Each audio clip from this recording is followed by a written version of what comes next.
그 예전에 제가 그 무거운 거를 들다가 허리를 다쳐가지고 디스크 허리 측만증이 걸린 적이 있어요. 그래가지고 이렇게 허리가 아플 때 거울을 이렇게 보면 허리가 이렇게 휘었어요. 그래서 그 엑스레이를 찍어보면 허리가 휘더라고요. 그래가지고 한 거의 10년을 고생했던 것 같아요. 그래서 처음에는 막 서 있지도 못하고 그랬었거든요. 그러다 보니까 제가 이제 정형외과를 거의 달고 다녔어요. 그래서 허리 아프면은 또 정형외과 가서 물리치료 받고 주사 맞으면 좀 나아지고, 또 그러다가 또 조금 어떻게 무리를 하거나 자세가 좀 안 좋고 그러면 또 이렇게 허리가 펴가지고 이러고 맨날 가는 거예요. 그래서 뭐 노원 척병원, 뭐 우리들 병원, 바로선 병원 뭐 다 다녔거든요. 그러다가 우리 사모님 소개로 요 창동에 한의원이 있어서 허리 좀 안 좋고 그럴 때는 침도 맞잖아요. 그래서 그 한의원에 갔어요. 그런데 참 인상이 정말 무슨 어디 원로 목사님처럼 생겼어요. 인상이 너무 좋으시더라고요. 그러더니 저한테 일어나서 한번 허리를 숙여보래요. 그래. 이렇게 숙였다가 또 옆으로 움직여보래요. 이렇게 움직였다가 눕더니 이렇게 손을 잡더니 저한테 그러시는 거예요. 이거는 뼈의 문제가 아니라는 거예요. 무슨 소리 하는 거예요? 여태까지 디스크인 줄 알았는데 그랬더니 뼈의 문제가 아니라 척추를 받치고 있는 기립근이 문제가 있다는 거예요. 그 기립근이 근육이 파열돼서 뼈를 못 받쳐주니까 이렇게 자꾸 휜다는 거예요.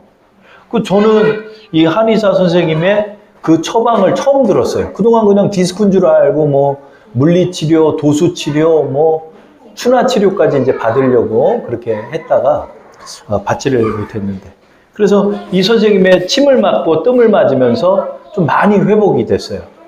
그 얘기를 들어보니까 이 선생님이 은근히 소문난 명의라는 거예요. 그래서 어떻게 진맥만 보고도 이렇게 병명을 좀 찾아내고 이러는 선생님이시더라고요. 그래서 참 자주 그 한의원을 다녔거든요. 근데 어느 날이죠. 몇 개월밖에 안 됐는데 몇 개월 전에 찾아갔는데 문이 닫혔어요. 망한 거예요. 그래서 이제 또 다른 데로 옮긴 거예요. 그러고 보니까 한의원들이 요즘 하나, 두 개 없어져요. 그래서 한의원들의 약도 잘 안 짓고, 이제 한의원들은 한방병원이라고 해서 추나치료, 그 다음에 침이나 뜸 정도를 치료하는 그런 병원으로 명맥을 유지하지, 이렇게 한의원이 예전처럼 잘 되지 않아요. 예전처럼 이렇게 한약 쪄서 먹고 그런 사람들도 드물고 그러는 거예요. 선생님은 이렇게 뛰어난데 한의원이 이제 지는 추세가 됐더라고요. 이 선생님 너무 아까워요. 이 선생님이 가까운 데 계신 게 저는 그동안 너무나 감사했는데, 이렇게 뛰어난 선생님이 계신데도 한의원은 접고 있더라고요. 장사가 안 되니까 접는 거예요. 우리 인생에서 이렇게 보면 그 사람이 뛰어나도 추세나 시류를 이겨내지 못하더라고요. 여러분, 이 시류를 이기기가 참 어려워요. 점점 이게 접어지면은 그 사업도 어려워지고요. 또 한때 쇼핑몰 같은 것도 얼마나 몰렸어요. 지금 쇼핑몰 하면 안 돼요, 여러분. 너무 많아가지고. 그러니까 점점 치열하고 어렵고, 또 이렇게 뛰어난 선생님이 계신데도 한의원은 이제 현대의학에 밀려서 이제 역사 속으로 점점 들어가고 있는 거예요. 그래서 한의사들이 점점 줄어들고 있대요. 그렇지. 이제 한방병원, 한의원은 안 되지. 이런 생각을 제가 갖고 있는 터에 이번 주에 한방병원을 운영하시는 한 장로님의 간증을 듣게 됐어요. 제가 내일 이 최서영 장로님에 대한 간증을 여러분에게 카톡으로 올려드릴게요. 이 장로님은 한방병원을 운영하시는 장로님이세요. 근데 이 장로님의 말씀을 들어보니까 제가 깜짝 놀랐어요. 왜죠? 한방병원이 암 전문병원으로서의 역할을 담당하고 있는 거예요. 지금 이 장로님은 강남에 위담 한방병원을 운영하고 계시고요. 충주에 암 전문병원을 운영하고 계셔서 융합의학이라는 새로운 분야를 창시하신 분이래요. 그래서 그 한방과 양약을 같이 합쳐가지고 암병을 치료하는 거예요. 그래서 여러분 충주나 이런 데 가면은 그 온천이 좋잖아요. 그래서 온천 같은데 암 걸린 분들이 그 온천 치유를 하면서 한방으로 몸을 보호하고 양악으로 항암 치료를 하면서 굉장히 많은 분들이 항암 치료를 하고 있다고 그러더라고요. 요즘 접고 있는 한방병원에 어떻게 이 교수님은 이런 그 전문병원까지 만들어서 한방과 양방까지 그렇게 운영을 하실 수 있었을까? 유심히 몇 번에 걸쳐서 이 장로님의 간증을 들었어요. 이 장로님은 경희대 한의대 교수로 계시다가 대전대 교수로 이직을 했대요. 근데 그 한의학이 이렇게 하면 안 된다. 그래서 젊은 혈기로 한의학을 그 체질을 개선하려고 이렇게 하다가 그 저항에 부딪힌 거예요. 그래가지고 문제가 생기고 집단 보이콧을 하는 바람에 그 대전대 한의대 교수직을 사표를 내고 한의원을 그냥 개업하셔가지고 그렇게 한의원을 운영하셨대요. 여기까지가 운명인 것 같아요, 저는. 그렇죠? 그냥 한의원 개업했으면 동네 한의원 돼서 치료 잘하고 침 잘 뜨고 뜸 치료하면 그만이에요. 그런데 이 장로님은 기도하는 장로님이에요. 이분의 운명은 여기까지라고 저는 생각을 했어요. 그때 어떻게 이렇게 성장했냐 그 사회자가 물어보는 거예요.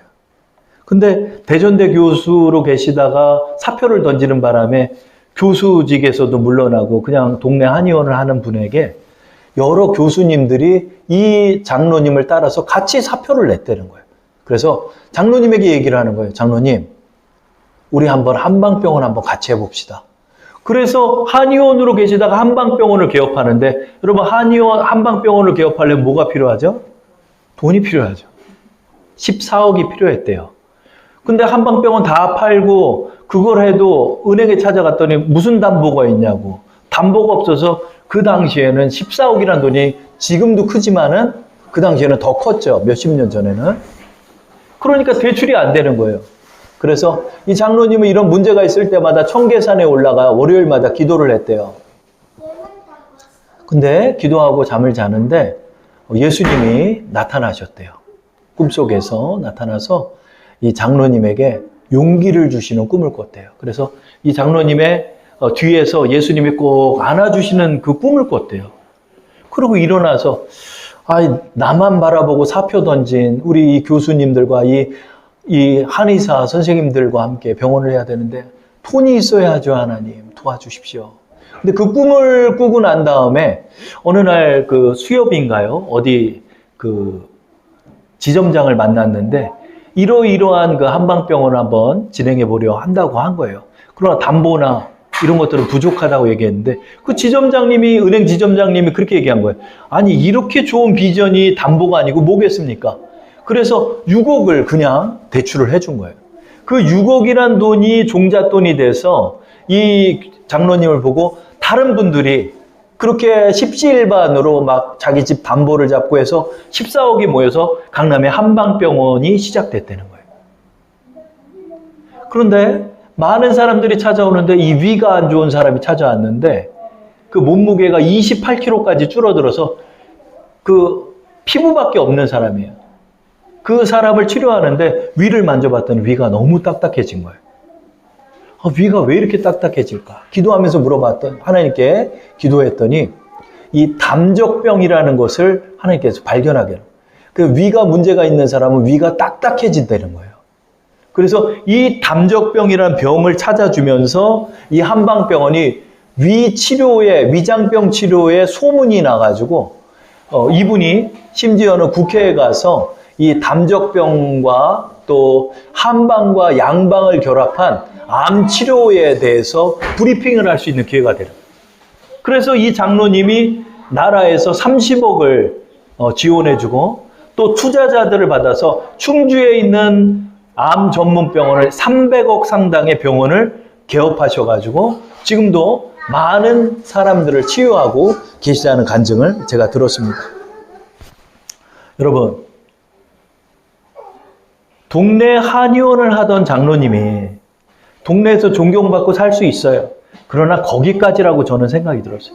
근데 이분이 현대의학에서만 다룰 수 있다라고 하는 암 치료 분야까지 어떻게 이렇게 성장하고, 동네 개원에서 몇 억도 대출을 받지 못하는 분이 300억 상당의 암 전문 병원을 어떻게 이렇게 만들어서 지금도 의학 분야에서 인정을 받고 많은 논문들이 나와서 이분을 뒷받침해주고 있다는 간증을 저는 들었습니다.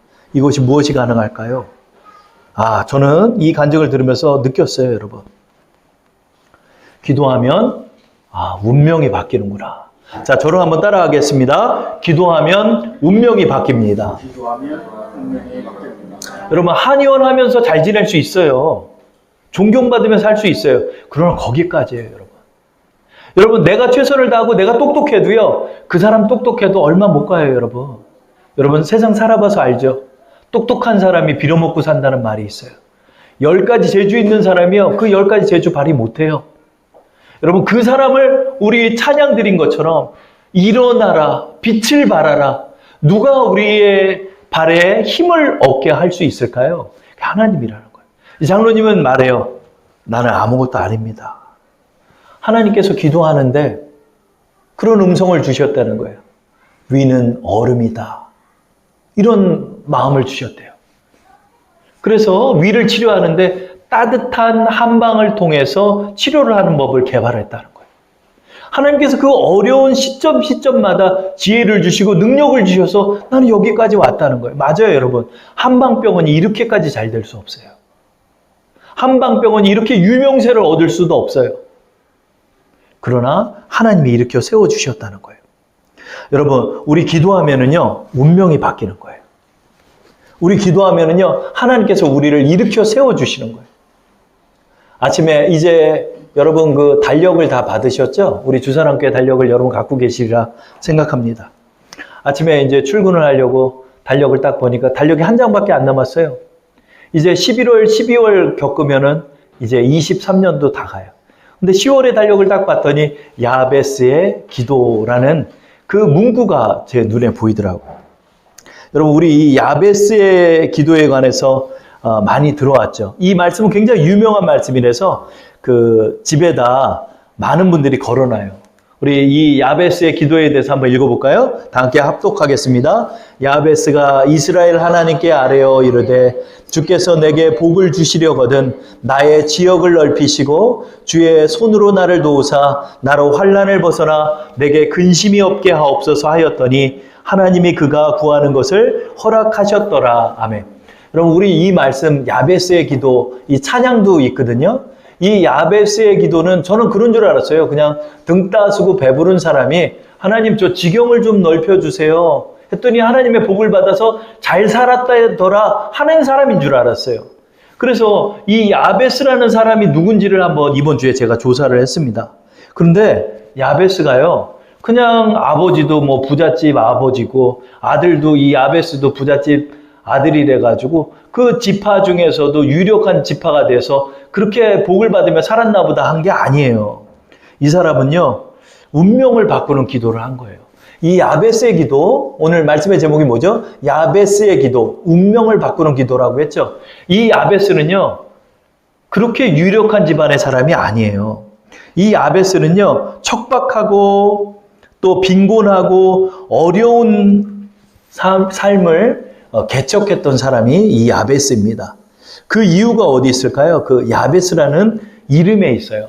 여러분, 우리는 그 이름을 좋게 짓잖아요. 그런데 이 유대 사람들은 그 사람의 운명을 이름으로 짓기도 해요. 그래서 야곱이라는 이름이 속이는 자잖아요. 그래서 야곱은 항상 속이는 인생을 살다가 어려움을 겪었던 인생이 야곱이라는 사람이죠. 이 야베스라는 이름은 존귀하다, 잘되다, 복을 받다 이런 이름이 아니에요. 야베스라는 이름은요, 슬픔과 고통이라는 뜻을 갖고 있어요. 왜 야베스의 이름이 이런 뜻일까요? 야베스를 어머니가 낳을 때 난산을 했대요. 그래서 굉장히 어렵게 난 면이 있어요. 그래서 야베스라고 졌지만 그러나 이 이름 속에는 그의 인생도 담겨 있는 거예요. 그의 인생은요, 그렇게 부잣집 아들도 아니고 어렵고 척박한 지역에서 태어난 그런 고통 속에서 살았던 인생이 이 야베스가 되는 것입니다. 야베스는 온실 속의 화초처럼 자란 사람이 아니에요. 척박하고 어렵고 힘든 삶을 산 그런 환경 속에서 산 사람이 이 야베스입니다. 야베스는 유다 지파의 한 후손인데 누구의 후손인지 나와 있지가 않아요. 그냥 유다 지파의 후손 중에 한 사람이래요. 그러니까 그렇게 뭐 이름이 알려진 사람도 아니라는 거죠. 그런데 이 야베스가 하나님 앞에 기도하는 거예요. 야베스가 이 기도를 통하여 자신의 운명을 바꾸고 있다는 거예요.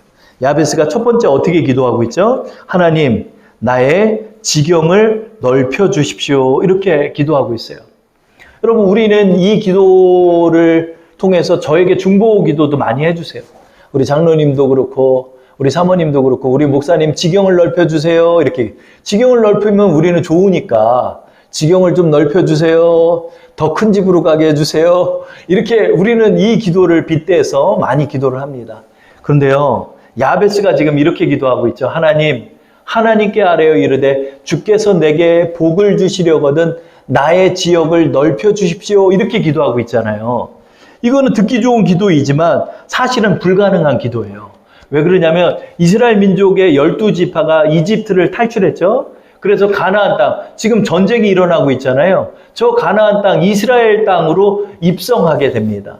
그래서 입성해서 12지파 중에 유력한 지파들에게는 땅을 많이 떼주고 조그만 지파 중에서는 또 땅을 조금 떼줘서 각 구획을 정해가지고 유다 지파, 베냐민 지파, 루벤 지파 이렇게 지파별로 지역을 정해줬어요. 그 지파 속에서도 후손 중에서 잘 사는 후손들은 좀 땅을 더 떼주고 못 사는 후손들에게 땅을 조금 떼줬어요. 그러니까 이 야베스는요, 척박하고 좁은 땅을 부여받은 어떤 그 후손의 아들에 불과한 거예요. 그런데 여러분, 이 지역이 정해지면 이 지역은 바꿀 수가 없는 거예요. 이 과거에는. 여러분, 지금 하마스와 이스라엘 전쟁이 일어나잖아요. 이 전쟁의 원인도 뭐냐면 땅 때문에 그래요. 땅 때문에. 이스라엘 민족들이요, 다 흩어져서 이 이스라엘 땅을 뺏겨서 흩어져서 살았어요. 그런데 유엔을 도와서 이스라엘 민족들이 협상을 해요. 그래서 만약에 2차 세계대전에 우리가 승리를 하게 되고 하면 우리 유대 이스라엘 땅을 달라고 그렇게 협상을 한 거예요. 그래서 전쟁에 함께 참여하고 유엔을 돕고 또 세계 전쟁 속에서 독일을 이겨서 승리를 하게 되잖아요. 그 약속대로 영국에서 이스라엘 민족들을 그 유대 땅으로 보내줬어요. 그래서 유대 땅으로 보내줘서 하는데 그 유대 땅에는 지금의 팔레스타인 사람들이 살고 있었어요. 그런데 그 팔레스타인 사람들을 다 쫓아내고 유대인들이 거기 가서 땅을 차지한 거예요.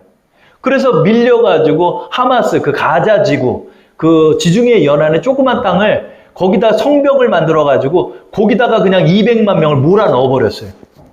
그래, 이 사람들 못 참는 거예요. 옛날에 내가 살던 땅인데 이스라엘 민족이 밀어냈다고 해서 그렇게 하는 거예요. 그리고 그 위쪽에 바레인이라는 지역이 있는데 거기에 헤즈볼라라는, 거기는 강경파 테러 단체예요. 그 지역이 있고 그 배후에는 이란이 있어요. 그래서 이란이 지원해 주는 거예요. 근데 이스라엘 민족은 수천 년 동안 뺏겼던 내 땅 죽어도 뺏길 수가 없는 거예요. 여기서 뺏기면 안 되기 때문에. 그래서 시온주의라 하여서 예루살렘을 지키는 거예요. 왜? 예루살렘에 하나님의 성전이 있기 때문에. 그래서 이 땅에 목숨을 걸고 서로 싸우는 거예요. 이 전쟁이 그 원인에 있습니다. 땅이 정해지면 바꿀 수가 없어요, 여러분. 야베스가 오늘 기도하는 이 내용을 보세요. 야베스가 하나님, 내게 정해진 이 땅을 넓혀달라는 이 기도는 운명을 바꾸는 기도예요. 이 땅 다른 지파에서 물려주겠어요? 절대 안 물려줘요. 왜? 피땀 흘려서 목숨 바쳐서 이 구획을 얻은 사람들이 몰려져 있는 곳이 이 가나안 땅이었기 때문에. 근데 야베스가 기도하는 거예요. 하나님, 나 이 척박하고 이 좁은 땅을 내게 넓혀 주십시오라고 기도한 거예요. 나에게 더 좋고 적과 꿀이 흐르는 땅을 주시고 더 좋은 땅을 주시고 그 땅을 더 넓혀달라고 하나님께만 야베스가 기도하는 거예요. 여러분, 이 야베스의 이 기도는 처절한 기도예요. 우리는 그동안 좋은 기도인 줄 알았어요. 편안한 기도인 줄 알았어요. 좀 더 잘되게 해달라는 기도인 줄 알았어요. 그게 아니에요. 야베스는 하나님께 부르짖고 있는 거예요. 야베스가 기도할 때 야베스의 기도의 특징을 볼게요. 야베스가 이스라엘 하나님께 아뢰요. 우리는 이 아뢰다는 표현으로 번역을 했어요. 아뢰다는 것은 우리는 이렇게 생각하잖아요. 아, 나 이런 것 좀 해주세요. 이렇게 조근조근 말하는 게 아뢰다는 표현이잖아요. 그러나 이 원어 성경을 보면 아뢰다는 단어, 카라라는 단어는 그런 단어가 아니에요. 그런 단어가 아니에요. 이 단어는 부르짖어 소리를 지르다라는 뜻이에요. 카라라는 단어입니다. 야베스가요, 지금 이 기도를 할 때 원어적으로 해석을 하면 이렇게 돼요. 야베스가 이스라엘 하나님께 소리질러 절규하듯 기도하여 이렇게 표현이 되는 거예요. 여러분, 야베스의 기도는요, 하나님 앞에 이 기도예요. 하나님, 나 이 환경에서 좀 벗어나고 싶습니다. 나 이 지지리도 어렵고 아무리 농사를 해도 안 되는 이 척박한 땅에서 나를 일으켜 세워주십시오 하며 절규하듯 하나님께 간구하고 있는 거예요. 바로 이 기도를 한 겁니다. 그랬더니 뭐라고요? 하나님께서 허락하여 주셨다. 하나님께서 허락하여 주셨다. 야베스의 두 번째 운명을 바꾸는 기도가 뭐죠? 후렴구에 나와 있습니다. 주의 손으로 나를 도우사 나로 환난을 벗어나 내게 근심이 없게 하옵소서. 그러니까 야베스의 인생에 근심이 많은 인생이에요. 잠을 자도 잠을 못 자고 걱정이 되고 어렵고 이번 연도도 어떻게 보낼지 걱정이 되고 환난에서 벗어나게 돼. 환난이 많은 인생이에요. 너무 어려운 인생이에요. 하나님 이거를 바꿔달라고 하나님께 기도하는 거예요. 여러분 우리가 기도를 왜 해야 할까요? 여러분 우리의 이 고통스러운 삶에서 벗어나는 길이 기도이기 때문입니다. 야베스는 이것을 벗어나게 해달라고 하나님께 절규하듯 소리질러 외치며 기도했던 거예요. 그랬더니 하나님께서 그의 운명을 바꿔주신 것입니다. 하나님께서 허락해 주셨다 이렇게 말하고 있어요. 그래서 야베스는 그 기도의 응답을 받습니다. 그것이 4장 9절에 나와 있죠. 우리 4장 9절의 말씀을 합독해 볼까요? 야베스는 그의 형제보다 귀중한 자라 그의 어머니가 이름하여 이르되 야베스라 하였으니 이는 내가 수고로이 낳았다 함이었더라. 여러분 야베스가 어떤 사람으로 되었다고요? 야베스가요 귀중한 자가 되었대요. 귀중한 자가 되었다. 이 공동 번역서를 살펴보니까 가장 세력 있는 사람이 되었다라는 뜻으로 번역했고요. 새 번역에서는 그의 형제보다 존경받는 사람이 되었다라는 뜻으로 번역하고 있어요. 여기서 귀중한 자라, 예전 성경엔 존귀한 자가 되었다. 여러분 야베스의 인생이 바뀐 거예요. 야베스의 이름은 슬픔과 고통이라는 이름인데 구절을 보니까 그는 세력 있는 사람이 됐어요. 세력이 있다는 게 뭐죠? 땅도 넓고 부리는 사람도 많고 군사도 소유한 그런 유력한 인사가 되었다는 거예요. 왜죠? 하나님이 그의 기도에 응답해 주셨기 때문에. 그는 다른 형제보다 존경받는 사람이 됐대요. 어떻게 이렇게 됐죠? 하나님이 그의 기도에 응답해 준 거예요. 여러분, 운명을 바꾸는 기도가 여기 있는 것 같아요. 여러분, 우리가 이제 나이를 먹으니까요. 그런 게 많아요. 교회도 이런 게 많아요. 어느 날 여 목사님이 저한테 전화 왔더라고요. 저랑 친해요. 저랑 친한 여 목사님인데 남편이 좀 도와주질 않아요. 그래서 여 목사님 혼자서 의정부 가능동에서 목회를 하세요. 이 목사님 100만 원만 좀 빌려줄 수 있어요? 저한테 전화가 왔더라고요.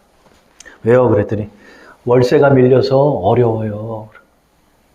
그래가지고 평신도부 통해가지고 기금을 마련해서 우리 여 목사님을 도와드렸어요.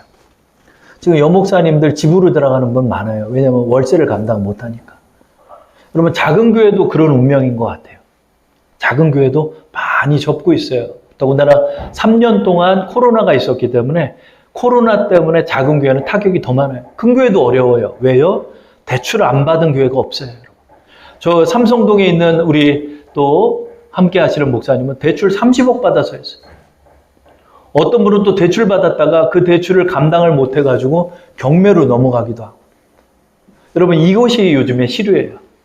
지금 사업도 어렵고 또 직장도 어렵고요. 여러 가지가 어려워요. 근데 저는 하나님께서 오늘 이 말씀을 우리 주사랑교회에도 주시는 것 같아요. 주사랑교회 운명이 어쩌면 그렇게 정해졌는지도 몰라요.